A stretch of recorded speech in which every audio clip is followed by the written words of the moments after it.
이웃 소식과 과학 상상.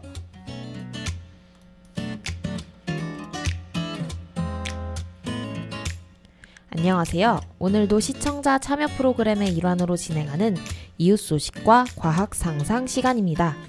저는 옥천 FM 공동체 라디오 이혜수 PD고요. 저는 옥천신문 권호성 상임이사입니다. 네, 이웃 소식 먼저 전해드리겠습니다. 먼저 영동 소식 전해주세요. 네, 첫 번째 소식입니다. 영동 지역 내에 이제 초등학교가 있는데 이제 그 절반 이상이 복식학급을 운영하는 것으로 나타났습니다. 학생 수가 부족한 2개 학년을 한 반으로 묶는 건데요. 올 7월 기준 영동군 내 14개 초등학교 가운데 8개 학교가 복식학급을 운영하고 있습니다. 네, 학년별로 필요한 교육이 좀 다를 텐데 복식학급으로 운영하게 되었을 때 교육 과정을 좀 어떻게 구성해야 할지, 교사는 어떻게 수업해야 될지 어려움이 많을 것 같습니다. 네, 그 복식학급은 2개 학년을 한 반으로 묶는 형태거든요. 네. 저도 학교 다닐 때 초등학교 때 시골 그 농촌 지역 학교를 다녀서 이 복식학급을 해본 적이 있는데, 진짜요? 예, 사실상 수업이 절반밖에 안 돼요. 그러니까 한 수업당 초등학교가 배정된 시간이 40분이잖아요, 한 교시가. 그러면 20분은 뭐 예를 들어 1학년, 20분은 2학년 이렇게 수업을 하는 식입니다. 예. 그 나머지 시간에는 보조교사가 그 나머지 20분의 학습 활동을 맡아 하고 있는 상황이고요. 뭐 제가 다닐 때는 그런 게 없었는데 지금은 보조교사가 20분의 학습 활동을 맡아서 하고 있는 형태로 운영되고 있습니다. 네, 복식학급은 어떤 기준으로 그럼 구성되나요? 네, 복식학급은 학생 수가 3명이 되지 않는 그 2학년, 그러니까 한 학년당 3명이 안 되는 그런 학년이 있는 거죠, 있어야 되는 거죠. 합쳐서 5명 이하가 되면 운영이 가능해요. 그래서 학년의 연속성과도 관계가 없거든요, 문제는. 네. 이게 문제가 이건데 연속성과 관계가 없다 보니까 학교장 재량으로 학생 수가 적은 학년끼리 임의로 묶이는 상황도 발생을 합니다. 실제로 영동에서는 초등학교 3학년하고 5학년이 되는 복식학급 운영되는 학교가 있고 또 2학년하고 4학년이 같은 반에 묶인 사례가 있습니다. 나이에 따라서 말씀하신 것처럼 학습 과제나 성장 과제 이런 것들이 크게 다르다 보니 원칙적으로 그 한 교실을 사용해야 하는 복식학급이 실제로는 그렇게 안 되는 거예요. 교육과정이 전혀 다르니까. 그래서 현장에서는 반을 나눠요. 그래서 반을 나눠서 2개 반을 나뉘어서 수업을 하는 형태예요. 그래서 아까 말씀드린 것처럼 20분은 예를 들어 1학년, 20분은 2학년 반을 옮겨가면서 선생님이 수업을 하는 거죠. 아이고, 학생 수가 적어서 학급을 합친다고 하더라도 학년 연속성이 없이 단순하게 시간 구분만 한다면 학생도 많이 혼란스러울 것 같은데요. 작은 학교를 활성화하기 위한 노력이 절실한 시점에서 학생들의 교육의 질을 어떻게 높일지 깊이 고민하기보다 일단 임시 방편으로 학생 수가 적은 학년끼리 좀 합치자 이렇게 정책을 시행하는 건 아닐까 좀 염려가 됩니다. 기간제 교사 역시 더 이상 배치가 안 된다고요? 네, 그나마 뭐 이전에는 기간제 교사가 있어서 그나마 뭐 복식학급의 문제가 좀 완화가 좀 됐었는데 네. 꽤 시간이 지났죠. 2021년부터 복식학급마다 2021년부터 이제 복식학급마다 기간제 교사가 배치돼서 제가 말씀드렸던 이런 교육 누수를 막는 역할을 해왔습니다만은 이게 작년에 그러니까 지난해 끝이 났어요. 그리고 올해부터는 전일제 강사 형태로 지원이 되고 있는데 이 교육계에서는 이렇습니다. 이제 시간제와 기간제의 역할과 권한이 매우 다르다. 그래서 교사의 빈자리를 채우기 어렵다. 이렇게 이야기하고 있습니다. 근거는 살펴보니까 이렇더라고요. 그래서 시간제 강사는 일단 담임을 맡을 수가 없어요. 그리고 방학에는 고용이 되지 않습니다. 근데 교사의 업무는 방학에도 있거든요. 네. 방학이라고 교사들이 노는 게 아니더라고요. 저도 보니까. 해서 뭐 교수 학습 준비라든가 여러 가지 행정 업무라든가 굉장히 뭘 많이 하는데 네. 근데 이제 그런 게 안 되는 거고요. 반면 이제 기간제 교사 같은 경우에는 교사와 사실상 같은 권한을 갖고 있고 교육 일정이나 방학 일정을 같이 할 수 있었습니다. 아이고, 교육 일정이랑 방학 일정을 함께 할 수 있느냐 없느냐는 정말 큰 차이인데요. 내년부터 심지어 전일제 강사마저 없어질 수 있어요. 네, 이게 1년 단위로 계속 악화되는 형태거든요. 그러니까 작년에는 따지는 기간제 교사가 있다가 올해는 시간제 강사가 했다가 또 내년에는 그마저도 없어지는데 이게 전일제 강사였잖아요. 네. 올해까지는. 근데 내년부터는 주 14시간 이내. 그래서 초단기 근로 형태의 강사 배정이 예고되고 있습니다. 사실상 복식학급을 한 명의 교사가 맡아야 되는 상황이 되는 건데요. 이게 이제 현재 복식학급의 주당 수업 시간이 그 교육계 그 교사들을 제가 물어보니까 적어도 23시간이래요. 초등학교의 경우에 적어도 네. 23시간인데 14시간밖에 배정이 안 되니까 나머지 시간은 교사 혼자서 해야 되는 거죠. 네. 그래서 굉장히 현실과 동떨어진 정책이다 이런 비판이 나오고 있었습니다. 이 교육계에서는 교육 여건이 열악한 학교의 경우에는 공통 규칙을 적용하는 대신 교사 수와 예산을 충분히 보장해서 도시와 비교해서 교육의 질이 떨어지지 않도록 해야 된다 이런 요구들이 나오고 있습니다. 네, 자꾸만 지원을 줄이는 방식은 결국 작은 학교의 위기로 이어질 수 있는데요. 학생 수가 적다고 학급을 단순하게 합치거나 교사를 줄이는 게 아니라 작은 학교의 교육 환경 지원, 교육 노동자의 처우 개선 등으로 이어지는 고민이 필요해 보입니다. 다음 소식 전해주세요. 네, 두 번째 소식입니다. 두 번째 소식은 7월 28일에 영동에 국민건강체육센터가 이제 개소를 했습니다. 사업 선정 5년 만에 정식 개소를 했는데요. 2020년에 유원대학교가 그 대학 내에 영동 국민체육센터를 폐쇄한 뒤에 영동에 수영장이 없었어요. 없어져서 영동 군민들은 뭐 옥천을 오거나 아니면 다른 뭐 인근 금산이나 이런 곳을 갔어야 했는데 이번 국민체육센터 개소로 인해서 영동 군민들에게도 다시 수영장이 생겼습니다. 오, 수영장이 다시 생겼다니 정말 반가운 소식인데요. 국민체육센터는 어떻게 좀 생겼나요? 그 영동군 국민체육센터는 2020년 생활 SOC 복합화 사업에 선정되면서 이 사업이 본격화가 됐는데요. 영동은 매천리에 조성이 됐고요. 지상 2층과 옥상 이렇게 구성이 되어 있습니다. 그래서 지상 1층에는 25m 7개의 레인을 갖춘 수영장과 함께 다함께 돌봄센터 1호점이 마련이 됐고요. 2층에는 헬스장과 다목적실 겸 소규모 체육관이 마련됐습니다. 그리고 옥상에는 이제 풋살장 그리고 조깅 트랙을 마련해서 다양한 체육 수요를 충족할 수 있을 것으로 기대됩니다. 오, 수영장에 유아풀도 마련됐다고요? 네, 저같이 아이 키우는 사람한테 굉장히 반가운 소식인데 네. 이 영동 국민들의 가장 많은 관심을 받은 건 이 국민체육센터 내에서도 역시 수영장이었거든요. 이 수영장은 말씀드린 것처럼 7개의 레인과 함께 마사지풀 그리고 유아풀이 각각 한 개씩 마련됐습니다. 유아풀은 수심이 125cm예요. 그래서 신장 130cm 이상인 경우에만 이용할 수 있고요. 또 이외에 남녀 샤워실하고 장애인 및 가족 샤워실이 있고 수영장 내 별도 의무실도 갖추고 있습니다. 오, 이제 부모와 자녀가 함께 이용할 수도 있고 장애인도 이용할 수 있고 또 수영을 좋아하는 누구든 언제든 갈 수 있겠네요. 수영 좋아하시는 청취자분들은 영동에 가시게 되면 한 번쯤 들러보셔도 좋을 것 같습니다. 그럼 노래 한 곡 듣고 보은 소식 들어볼게요. 네, 노래는 원곡은 다른 분인데 강하늘이라는 배우가 부른 노래입니다. 조개 껍질 묶어 듣겠습니다.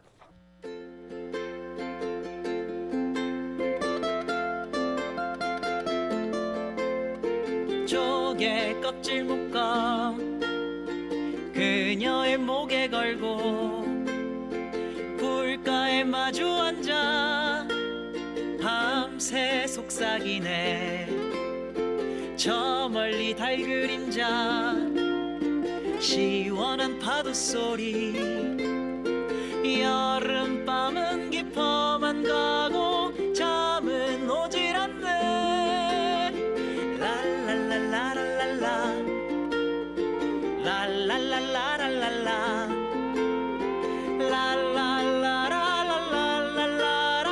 랄랄라라랄랄라라 아침이 늦어져서 모두들 배고파도 함께 웃어가며 식사를 기다리네. 반찬은 한두 가지 집 생각나지만은 시큼한 김치만 있어 주어도 내게는 진수성찬. 랄랄랄라랄랄라 랄랄랄라랄랄라 랄랄라라랄랄라라 랄랄라라랄라 밥이 새까맣게 다 버려 못 먹어도 모기가 밤새 물어도 모두가 웃는 얼굴 암만 생각해도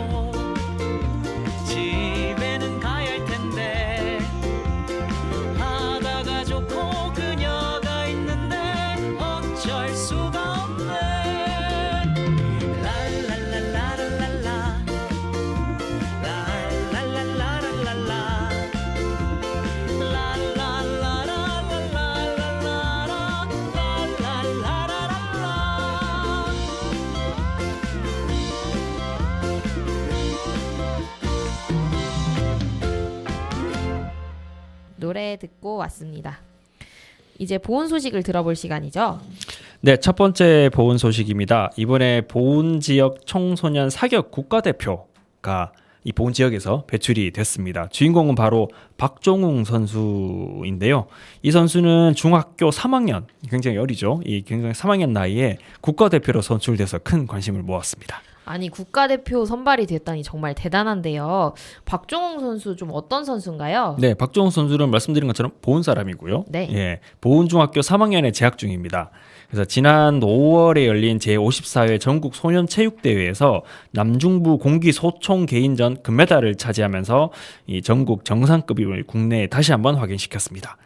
중학교 2학년이었던 지난해는 꿈나무 국가대표에 올랐을 정도로 꾸준한 성장을 이어온 선수입니다. 와 대단한데요. 대회 과정도 좀 궁금해요. 네, 이 본선이 총 60발을 쏘는데 네. 60발 정도 20발까지는 34위로 그리 좋은 출발을 보이지 못했어요. 그러니까 뭐 중하위권 정도 수준이었을 텐데, 근데 이제 특유의 그 집중력이 있답니다. 이 선수가. 해서 초반에는 페이스를 오르지만 점점 페이스가 오르고 침착해지면서 경기를 잘 하는 선수라고 하는데, 이 특유의 집중력으로 흐름을 되살려서 최종 8위로 결선에 진출했는데요. 단발 사격이 시작된 11발째부터는 타 시도 선수들을 압도하면서 249.9점으로 결선 1위에 올랐습니다. 이 박종웅 선수는 올해 5개 전국대회에 출전해서 1위를 2번, 그다음 3위를 2번 기록하는 등 꾸준한 기량을 선보이고 있습니다. 와, 아니 대단한 선수인데요. 박종웅 선수 보훈중학교 사격부 소속이라고요. 보훈 지역에 사격부가 있다는 거 저 이번에 처음 알았어요. 저도 사실 보훈 지역에 사격부가 있는 것뿐만이 아니라, 그러니까 보훈 중학교에 보훈 지역에 사격 인프라가 이렇게 잘 갖춰진 줄도 몰랐습니다. 네. 근데 어떻게 보훈에서 이런 선수들이 나왔나 저도 살펴보니까 보훈 중학교가 전국에서 손꼽히는 사격 훈련 환경을 갖추고 있더라고요. 그래서 보훈 중에 이어서 보훈 고에도 사격부가 있고요. 그리고 보훈 군청 실업팀에도 실업팀도 이제 사격 선수들을 운영을 하고 있습니다. 그래서 사격 실력을 키우기 굉장히 좋은 조건을 갖추고 있다 평가가 됩니다. 그리고 지역 출신 박종웅 선수가 지역 학교를 졸업한 뒤에 지역 실업팀에서 활약할 수 있는 프로 그런 기반도 되는 거죠. 아니 실업팀 부러운데요. 네, 옥천에 양궁이 있다면 보훈에는 또 사격이 있었네요. 앞으로 박종웅 선수의 활약을 기대해 보겠습니다. 네, 그 박종웅 선수 얘기가 이렇습니다. 경기 중 실수를 하면 사선을 벗어나 눈을 감고 호흡을 가다듬는다. 그 뒤에 내가 해야 할 동작에 집중하며 다시 총을 든다. 네, 이 말이 이제 박종웅 선수의 사격 철학이래요. 본인이 이렇게 얘기를 했다는데, 이게 중학교 3학년에 어린 젊은 친구가 대단하다는 생각이 들더라고요. 그래서 지금보다 앞으로 훨씬 더 기대되는 선수 아닌가 싶습니다. 네, 좋은 소식이네요.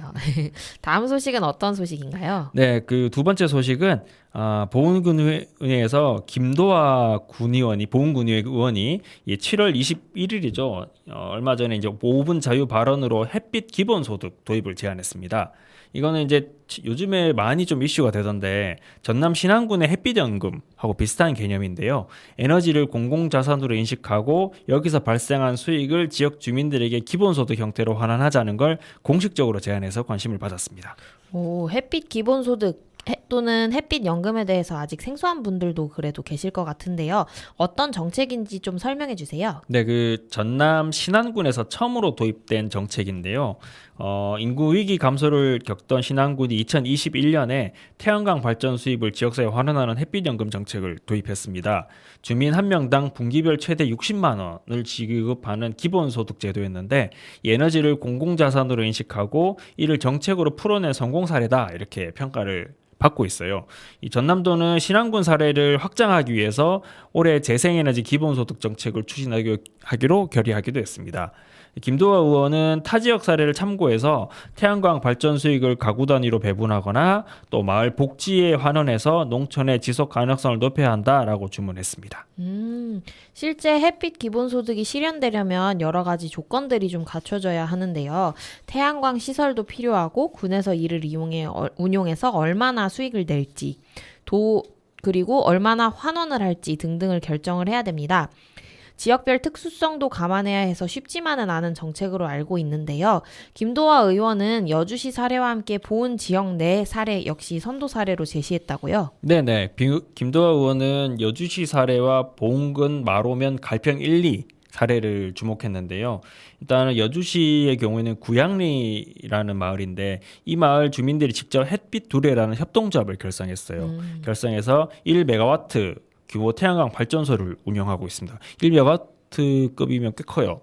발전량이 굉장히 큰 규모인데 여기서 월 한 1,000만 원 정도 이상 수익이 난대요. 그래서 이걸로 경로당 내 무료 식당이나 마을버스, 냉난방비 지원 이런 데 사용을 하고 있습니다. 그리고 앞으로는 햇빛연금 형태로 가구별로 전기소득도 지급하겠다 이런 계획을 세웠고요.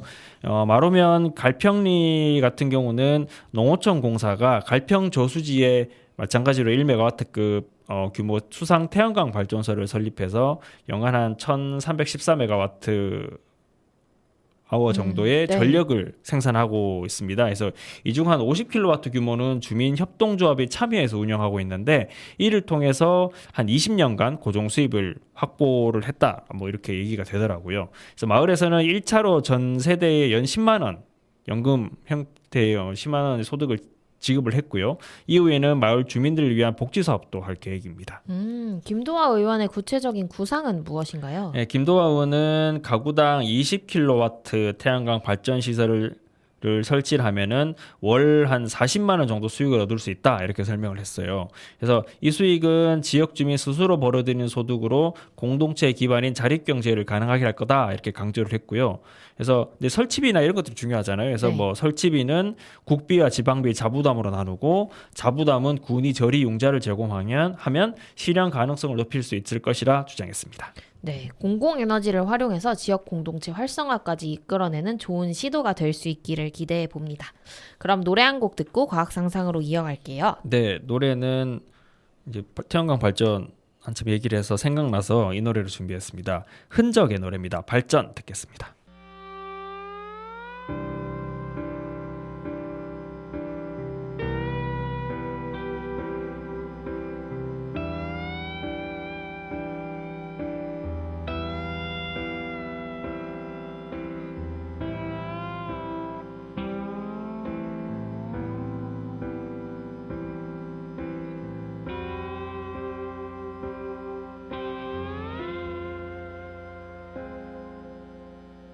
세상은 빨라지고 밝아지고 쉴 틈이 없네. 우리가 만들어낸 이기심과 욕심 때문에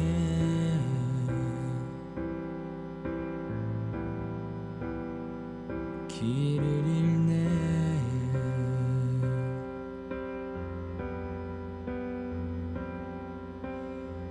무엇이 옳은 건지 틀린 건지 알 수가 없네. 우리가 만들어 놓은 회색빛 하늘 때문에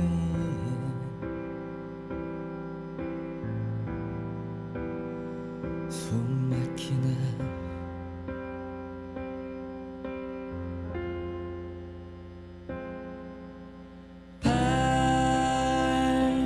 발전이 더해가고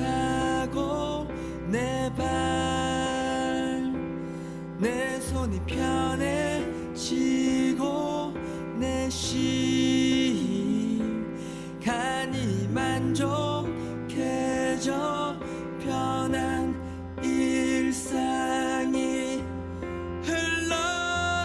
흘러간대도 누군가 아파하고 또 누군가 슬퍼지고 또 누군가 무너져도 편한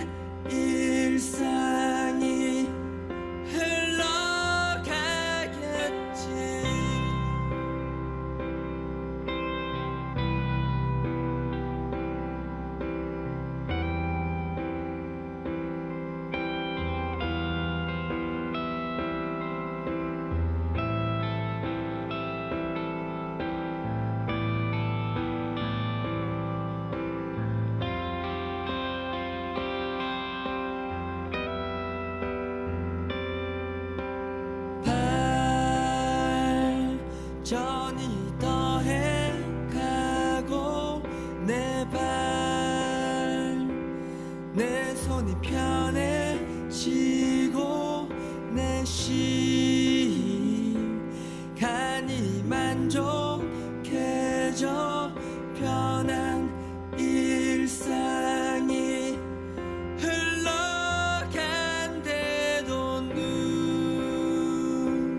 누군가 아파하고 또 누군가 슬퍼지고 또 누군가 무너져도 편한 일상이 흘러가겠지.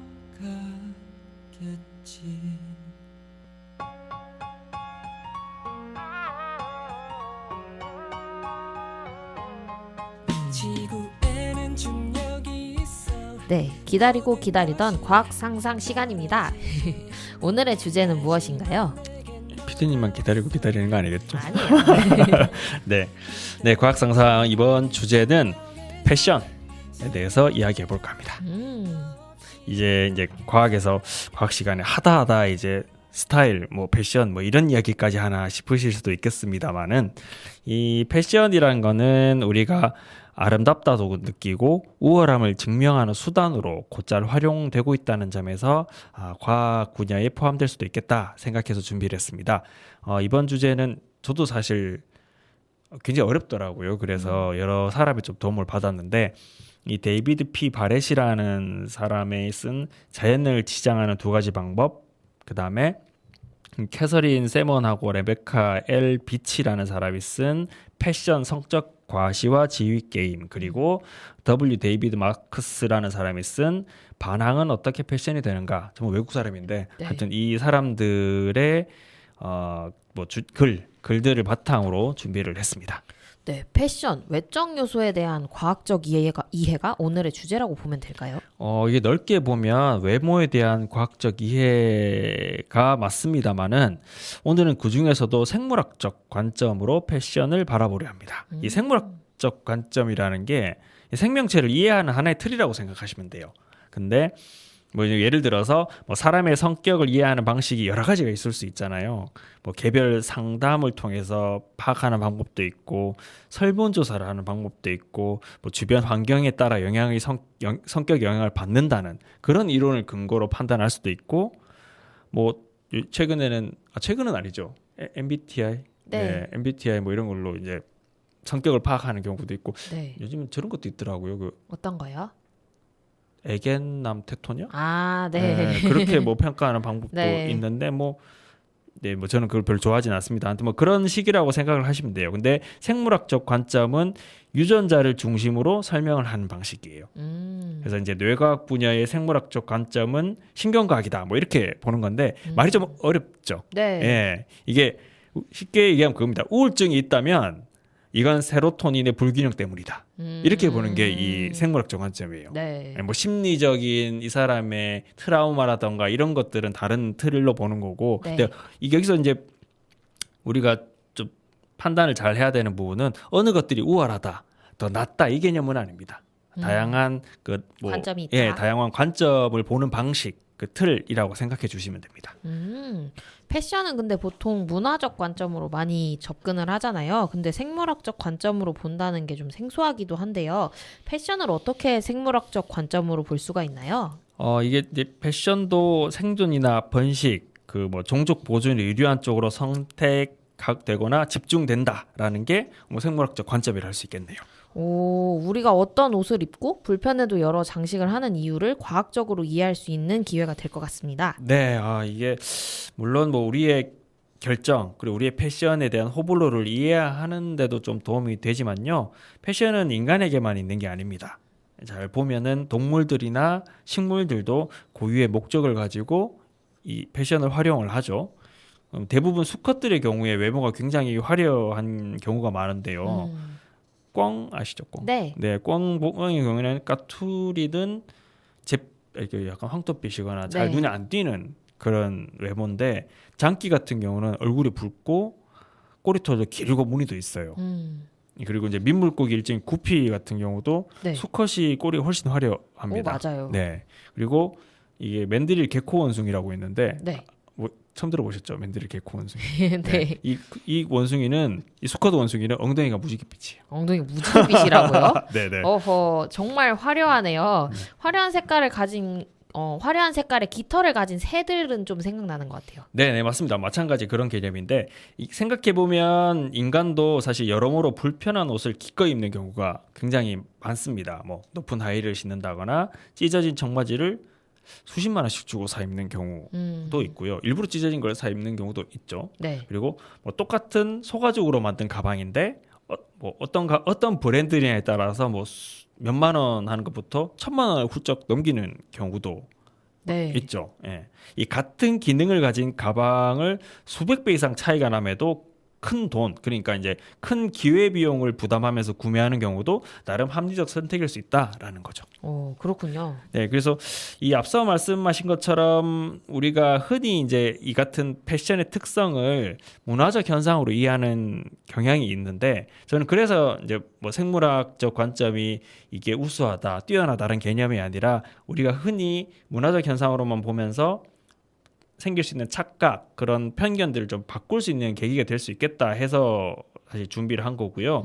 저는 이제 우리가 생물학적 토대 위에 문화적 현상이 발생한 것으로 이해하는 게 그나마 좀 우리를 잘 이해하는 방식이 아닌가라는 생각을 합니다. 수백만 년에 걸친 진화 과정 속에서 우리 몸속에는 장식과 과시의 본능이 새겨졌고요. 이 동물들은 뭐 짝짓기나 생존을 하기 위해서 이런 패션에 기반한 신호 체계를 정교하게 세워왔죠. 한마디로 정의하면 패션도 진화의 산물이다라는 겁니다. 말씀하신 걸 들으니까 패션이라는 게 단순히 옷이나 신발 이런 걸치는 것들만 의미하는 게 아니군요. 네, 그렇습니다. 그래서 우리 몸에 걸치는 것뿐 아니라 뭐 자동차나 집 등 소유물이 될 수도 있고요. 관계를 맺고 있는 유무형의 것들도 다 패션에 포함된다고 보시는 게 비교적 이해하기 용이하실 것 같습니다. 그러면은 먼저 이제 동물 사례부터 한번 살펴볼게요. 아무래도 이 사람보다는 좀 단순해요. 사람은 단순해서 패션의 특징을 이해하기 좋습니다. 자, 그러면은 이제 간만에 질문 한번 좀 드려보겠습니다. 네. 네, 공작 아시죠? 네. 네, 공작의 꼬리 기억하십니까? 그러니까 숫 공작. 네. 예, 화려하고 넓게 펴져 있는 공작새 보면은 굉장히 아름답잖아요. 네. 근데 이게 생존이 굉장히 위험해요. 그렇죠. 예, 뭐 공작이 그 육식도 아니고요. 네. 포식자들이 한테 이제 잡아먹히는 관계에 있는데 포식자들이 발견하기도 쉽고 또 지나치게 큰 꼬리 덕분에 도망도 잘 못 가요. 위험을 회피하기도 어렵거든요. 네. 근데 어떻게 보면은 생존이 굉장히 불리한 방식이잖아요. 근데도 왜 공작새가 이렇게 크고 화려한 꼬리를 발달시켜 왔던 걸까요? 요거는 조금 배운 게 있었는데요. 암컷 공작새가 더 크고 화려한 꼬리를 가진 수컷을 선호한다고 알고 있어요. 그래서 아무래도 짝짓기에서 유리한 고지를 차지하기 위해 더 화려한 꼬리를 발달시킨 게 아닐까. 네, 이런 추측이 있던데요. 네, 맞습니다. 그래서 뭐 말씀하신 것처럼 번식에 유리해서라는 게 뭐 그런 이유가 가장 타당하다 이야기 되는데, 네. 근데 수컷 공작 입장에서는 화려한 꼬리는 생존에 위협이 되죠, 분명. 네. 근데 동시에 암컷들의 선택을 받을 확률이 높일 수 있다라면은 결과적으로 위험을 부담하는 게 그 종족 보존 혹은 뭐 본인의 유전자를 이제 그 확장해 가는데 유리하다라고 판단을 했다는 거죠. 그렇죠. 근데 생존의 관점에서 보면 굉장히 불리한데 이렇게 자신의 외모를 화려하게 발달시켰다니 신기한 일이네요. 그러고 보니 동물들은 대부분 수컷이 화려한 편인데 특별한 이유가 있나요? 과학에서 뭐 완벽하게 이해할 수 있고 확정적인 사실은 없다고 얘기를 하더라고요. 근데 이 생물학자들의 경우에는 성 선택에 대해서는 꽤 훌륭한 설명을 제시하고 있습니다. 뭐 100%는 아닌데 대부분 수컷이 화려한 이유는 이렇게 답을 하더라고요. 부모 투자 이론? 뭐 이런 이론이 제시되던데 네. 이 로버트 트라이스라는 사람이 처음 이 체계화를 했어요. 이 이론을. 그래서 이 이론 생물학적으로 수컷과 암컷은 구분을 생식기로 구분하는 게 아닙니다. 생식기 구분하는 게 아니라 번식에 얼마나 투자하느냐에 달려 있다고 보더라고요. 그래서 대체로 수컷이 암컷보다 번식 비용이 낮아요. 그렇죠? 예. 그렇죠. 암컷은 뭐 알을 낳건 아니면 새끼를 뱃속에서 품건. 키우건 그다음에 또 이제 새끼를 낳더라도 키워야 되잖아요. 네. 주로 암컷의 역할이 경우가 많아서 그래서 번식 비용이 훨씬 수컷이 낮고요. 동시에 또 다수 암컷과 관계를 맺을 수가 있는데 이 때문에 수컷들은 같은 수컷끼리 경쟁하고 동시에 또 암컷의 선택을 받기 위해 화려한 패션을 선택하는 거다라는 게 이 이론입니다. 수컷들 사이에서도 우위에 있다는 걸 증명하기 위한 용도가 화려한 깃털이나 피부색만 있는 건 아닐 텐데요. 여러 가지 방법 중에서 패션을 선택하는 것에도 이유가 있나요?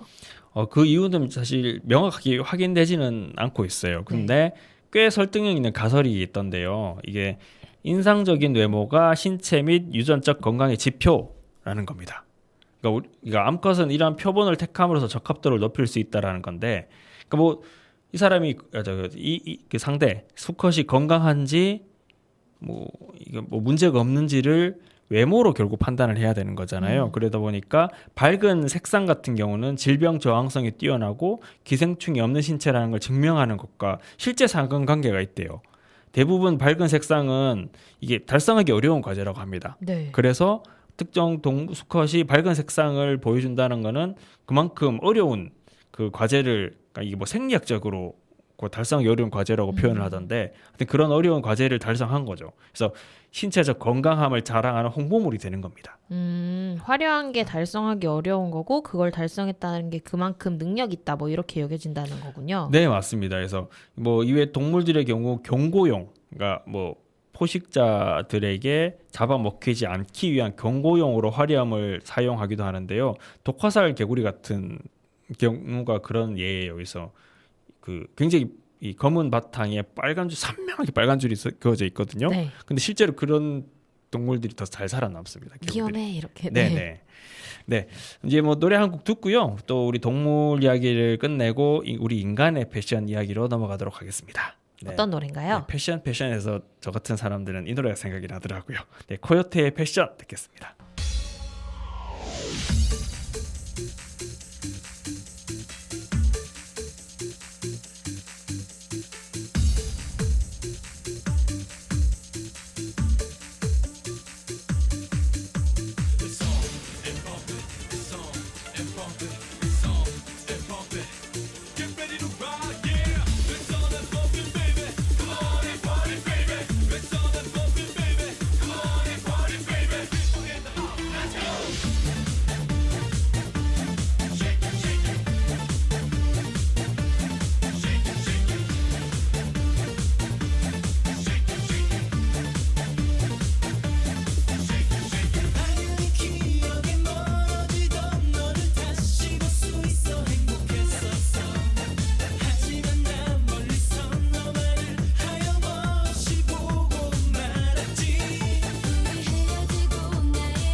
네, 노래 듣고 왔습니다. 조금 전까지 동물의 패션을 생물학적 관점으로 살펴봤는데요. 사람도 동물이니 이와 비슷할 것이라고 생각되긴 해요.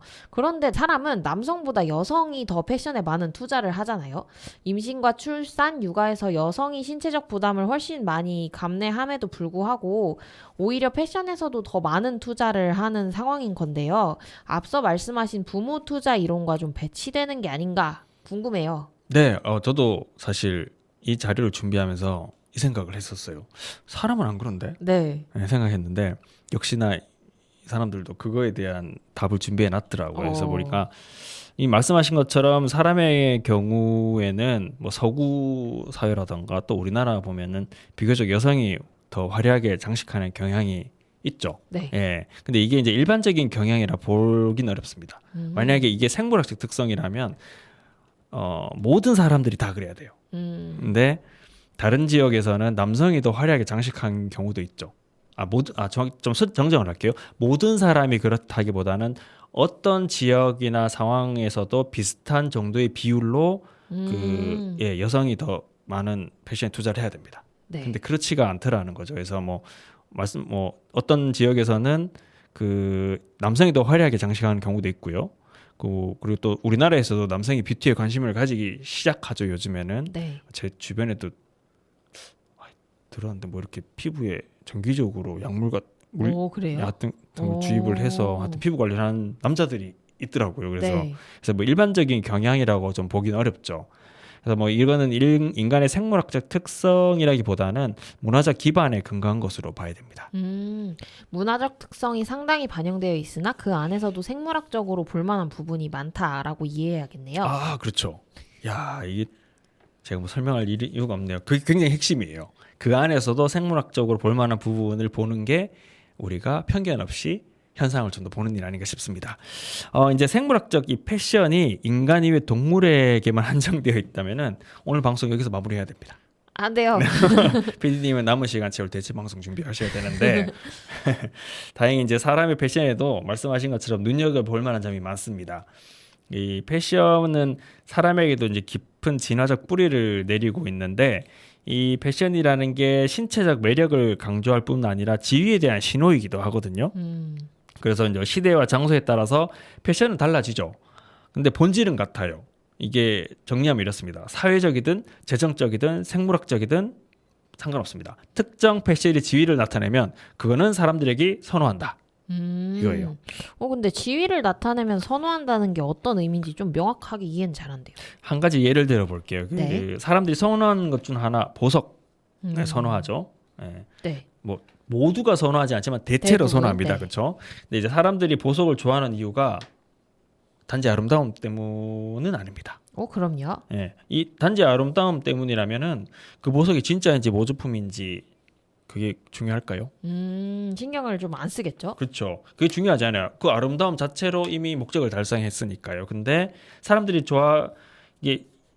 보석이 진짜인지 모조품인지 굉장히 많이 따지잖아요. 네. 그게 사람들이 보석을 좋아하는 이유는 그 보석의 비용이 더 큰 부와 지위를 나타내기 때문입니다. 그러니까 앞서 말씀드렸던 것처럼 뭐 남자들이래 차를 뭐 좋은 비싼 차를 타는 사람이라던가 좋은 가방을 들고 다니는 좋은 옷을 입는 사람들이나 이런 것들도 그런 것들을 보여지기 때문이라는 거죠. 그러니까 재정적으로 내가 여유를 더 갖고 있다라는 게 생존에 더 유리하다는 걸 표현하는 것처럼 보석으로 그런 걸 표현해서 사람들이 선호한다는 거군요. 그렇죠. 네. 예. 이제 이번에는 신체적 매력을 강조하는 패션을 한번 살펴볼게요. 네. 일단 요즘 보면 건강을 위해서는 또 멋진 몸매를 위해서 운동하는 사람들이 많은데 남녀 모두 이상적인 몸의 특징들이 있습니다. 네. 남성의 경우에는 큰 키, 그다음에 넓은 어깨, 삼각형 모양의 상체 이게 상징적으로 표현돼요. 그래서 남성 정장을 보면요. 대부분 상의에 어깨가 강조되는 천이 덧대져 있습니다. 그 외투를 보면요. 그리고 신발도 굽이 있어요. 밖에서 봤을 때 굽이 낮은 것 같은데 안에 네. 굽이 더 약간 높은. 그래요? 저도 그런 신발을. 네. 이사님 키도 크시잖아요. 근데 그런 신발을 안 신고 싶어도 대부분 그렇게 나와요. 네. 그래서 키를 훨씬 더 커 보이게 합니다. 이게 이제 강건한 남성의 특징으로 표현이 되는데 이 생물학적으로 이런 신체적 특성을 가진 남성을 여성이 선호한다고 해요. 이게 이유가 같은 남성 집단 내에서도 이 조건을 갖춘 남성이 더 높은 지위를 획득하는 경우가 많기 때문이랍니다. 예. 번식과 생존에 더 유리한 조건이다 이렇게 평가받는 거죠. 여성들의 경우에는 굉장히 오랫동안 허리하고 엉덩이 비율이 이성에게 선호되고 있다고 해요.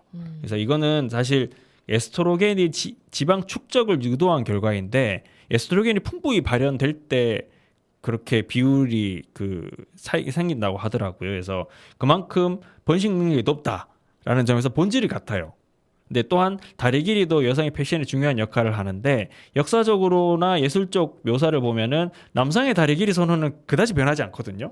근데 여성은 계속 길어졌대요. 아, 그래요? 네, 특히 르네상스 시대로 접어들면서 다리가 길어졌답니다. 근데 이거는 성장과 관련해서 건강을 나타내는 지표가 될 수 있어요. 이당 르네상스 시대부터 그런 영양 문제나 이런 것들이 이전에 비해서 좀 좋아졌거든요. 뭔가 성적 매력이나 신체적 매력으로 흔히 거론되는 조건들도 생물학적으로는 생존과 번식의 유리함을 보여주는 지표군요. 네, 그래서 한 연구에 따르면은 여성의 키가 우리나라 아니고 외국 연구입니다. 네, 우리 여성의 키가 170cm일 때 대다수가 실제 이들의 평균 다리 길이보다 6cm 더 긴 다리를 선호했답니다. 근데 이게 재미있는 점은 하이힐의 평균 높이가 6cm래요. 아, 그걸로 높이는 거군요. 네, 그러니까 평균 높이가 우연인지 모르겠지만은 뭐 어쨌든 이게 뭐 우연이겠죠. 그렇지만은 우리가 선호하고 미적 취향이라 생각했던 것들도 일종의 약간 본능 영역에 있다는 걸 보여주는 사례다 이런 생각이 들었습니다.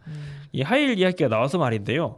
하이힐이 원래 남성이 주로 신던 신발이었다고 해요. 그래서 뭐 16세기 이전만 하더라도 서아시아의 이제 남성의 군복, 그다음에 승마용 의복에 이 하이힐이 기원됐다 알려졌는데 17세기 중반부터 남녀 모두가 높은 굽의 구두를 사용하다가 18세기부터 여성적인 패션으로 자리를 잡게 됐다 합니다. 뭔가 정리하자면 생물학적 패션이라는 관점에서 장식의 기능은 건강하거나 생존에 유리하다는 것을 보여줘서 신체적 매력을 증대하고 아니면 사회적 지위나 재정적 풍부함을 표현해주는 거라고 보면 되겠군요. 네, 맞습니다. 그 말씀하신 특징에 더해서 이 패션이라는 거는 소속 집단의 일원을 표현하거나 또 소속 집단의 충성심을 표현하는 경우에도 사용됩니다. 유대감을 느끼는 동시에 외부인들로부터 나를 지키는 수단이 되기도 하는데 어떤 형태의 표현 방식이 되었던 나의 패션은 내가 누구인지 알려주는 역할을 하는 거죠. 이제 노래 한 곡 더 듣고요. 이제 조금 이야기를 확장해서 사람이 모여 사는 사회에서 벌어지는 이 문화적 패션 현상에 대해서도 한번 알아보겠습니다. 유행하는 스타일이 계속 바뀌는 이유와 과정에 대한 이야기입니다. 네, 사회적으로도 다뤄본다니 흥미롭겠네요. 노래는 어떤 노래 준비하셨나요? 네, 옛날 가수입니다. 네, 김수철의 노래입니다. 놔둬야 간다 들어보겠습니다.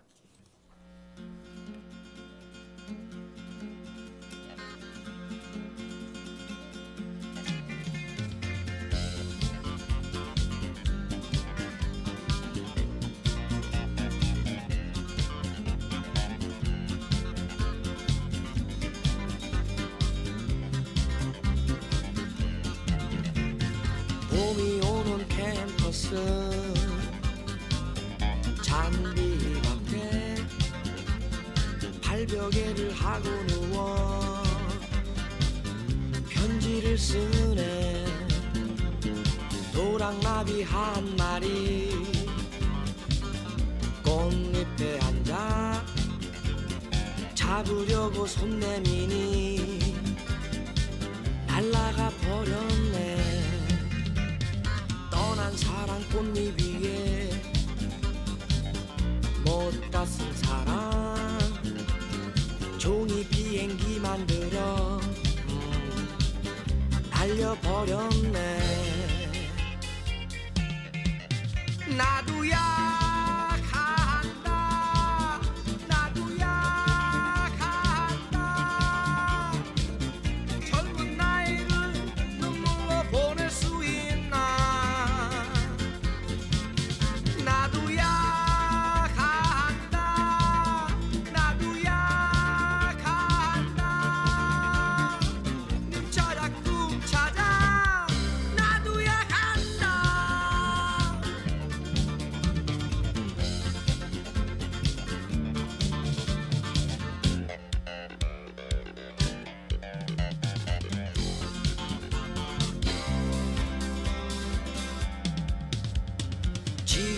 집으로 돌아갈 때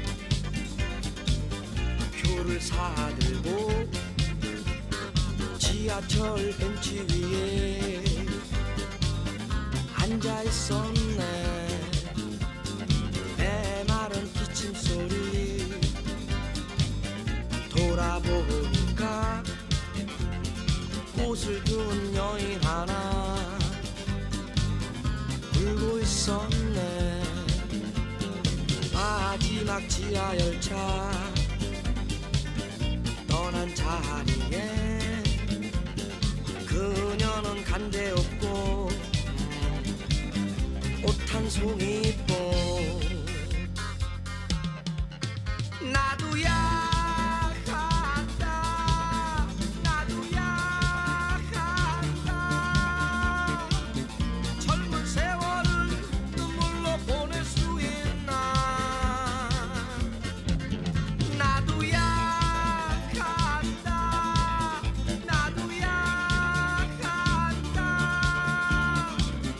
사랑 찾아 나도 약한다.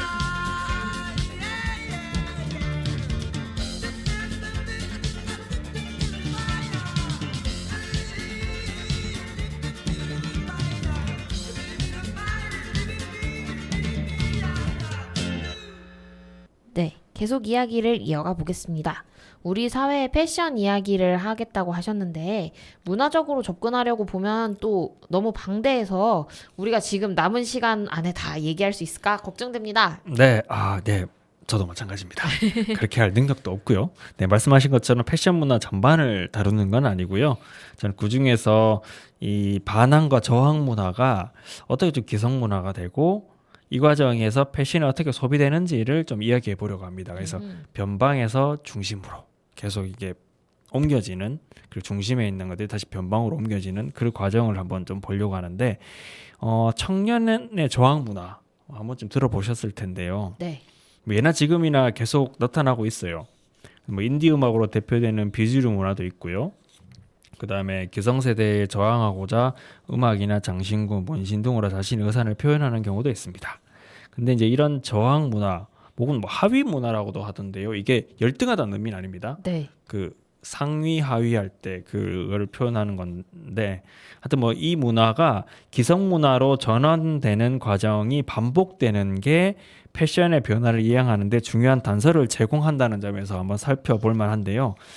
대표적으로 흑인들의 음악이라는 재즈를 좀 들 수 있겠네요.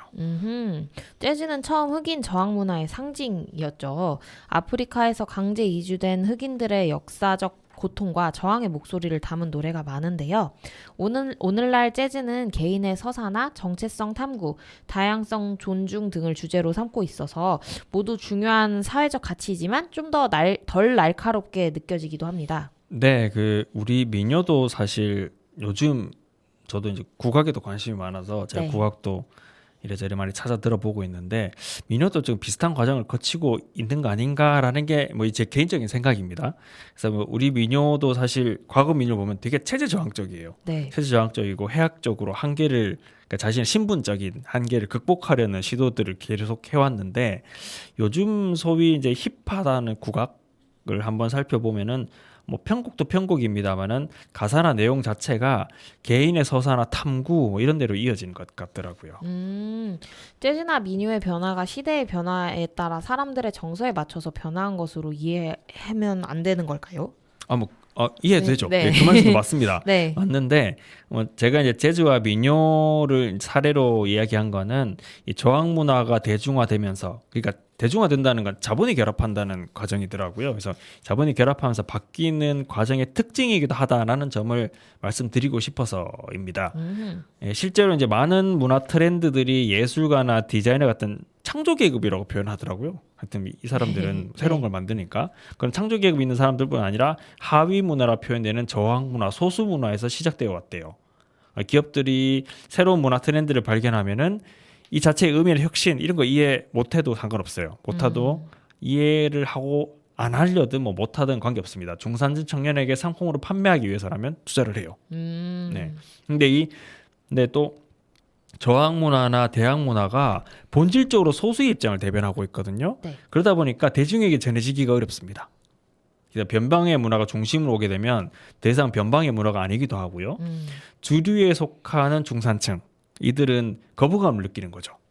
낯설어서. 예, 네. 낯설기도 하고 불편한 겁니다. 그게. 예. 네. 그래서 저항 문화의 정체성을 의도적으로 삭제를 시켜요. 아하. 예. 그래서 이를 대중화라고 표현을 하던데 재즈나 민요 모두 초기에 저항 정신이 사라지고 다른 가치가 대체되는 과정을 생각하시면 됩니다. 그러면 재즈나 민요가 시대적 흐름에 따라 변화했다고만 보긴 어렵고 자본가들의 의도에 따라서 변형된 면도 있다는 말씀이시죠? 네, 뭐 대중문화가 모두 자본의 의도적 결과물이라 보는 것은 무리입니다만은 이 실제 상당한 영향을 미치고 있는 것도 사실입니다. 이 변형된 문화는 혁신과 저항이라는 본래 취지를 약화시키게 되고 나아가서 엄격하게 정의된 상품 세트로 굳어지게 되는 거죠. 그뿐만 아니라 대중매체는 하위 문화를 설명하기 위해서 임의로 본질을 정의하고 필요에 따라 과장하기도 합니다. 그러니까 우리가 저항 문화에 잘 알고 있는 히피 문화, 뭐 한 번쯤 들어보셨을 텐데 네. 이 히피 문화는 제가 방금 말씀드린 과정을 거쳐서 타이다이 셔츠 혹시 아시나 모르겠죠. 저도 타이다이 셔츠가 뭐야 이러고 봤는데 그 있더라고요. 그 염색을 이렇게 한 그런 셔츠가 있어요. 네. 그냥 다이다이 셔츠하고 찢어진 청바지, 그다음에 작은 둥근 안경, 평화를 상징하는 배지로 구성된 기상품 패키지처럼 돼버린 걸 생각하시면 돼요. 아마 인터넷 찾아보시면 흔히 우리가 히피 문화라고 하면은 보여지는 그런 이미지거든요. 네. 그러니까 뭐 그런 걸 생각하시면 됩니다. 그리고 또 다른 사례로는 이게 민중운동, 노동운동을 하면서 수많은 현장에서 함께 노래 부르면서 싸웠던 천바원바라는 가수가 있어요. 이 가수가 부른 노래 중에 Top Something이라는 노래가 있는데 이 노래는 프랑스 월드컵 당시 월드컵 노래로 소비되게 되었습니다. 전혀 다른 개념으로 네. 소비가 된 거예요. 그래서 이런 사례가 아주 많아요. 그러네요. 자본을 가진 이들이 문화를 어떻게 자본화하고 문화의 소비적 경향을 강화하는지 좀 고민해 봐야겠네요. 네, 그 생물학적 관점에서 패션을 이야기한 뒤에 그 오늘날 현대 문화를 제가 이야기한 이유가 이 말씀하신 것을 설명하기 위해서였는데요. 현대 문화가 소비주의에 기반하고 이를 뒷받침하는 게 대학 문화와 하위 문화의 의도된 변형이라는 점을 알아야지 정확히 우리 사회 문화와 문화의 계급화하고 그다음에 착취 구조를 좀 이해할 수 있다는 거죠. 이전에는 반사회적이었던 펑크나 히피, 서퍼, 바이커 이런 것들이 이제 주류가 됐어요. 근데 주류가 되는데 이 행위만 남은 건데 일종의 네. 이들이 펑크나 히피 문화를 자기들이 만들고 그다음에 서퍼나 바이크를 타고 뭐 서핑을 하는 그런 이유도 그 나름의 그 정치적인 철학이나 의도된 뭐 그런 게 있는 거거든요. 근데 그런 정신은 온데간데 없고 기업 임원들이 휴가철에 맞춤형 롱보드 타고 서핑하고 또 할리 데이비슨 같은 비싼 오토바이 타고 바이크로 장거리 여행 즐기는 걸 와 사람들이 멋있다 이렇게 하는 것만 남은 거죠. 이 과정은 하위 문화가 상류층의 선택을 받아서 상류 문화가 되고 다시 중산층과 하류층에 전달되는 구조를 고착시켜요.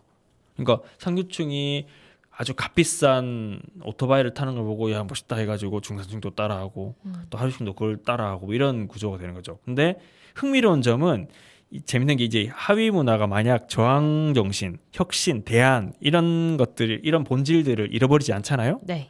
그러면은 주류 사회가 이에 저항합니다. 그래요? 예. 자신들의 지위를 도전한다고 생각하고 응징을 막 하려고 해요. 예. 그래서 그런 면에서 우리가 자랑하는 문화도 생물학적인 생존의 본능이 상당한 영향을 차지하고 있다. 이렇게 봐야 될 것 같습니다.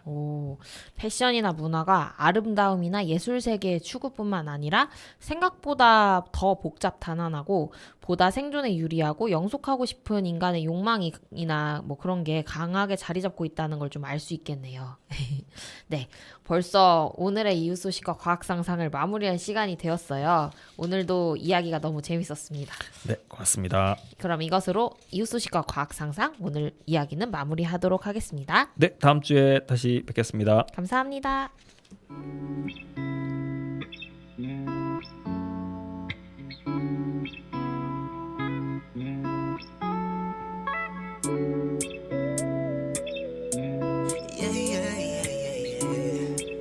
Look, listen, what? As a drive, cool. Said you wanna drive it down real soon. I just wanna love you like I do. 'Cause I never had someone like you. Ain't nobody got this love from me, 'cause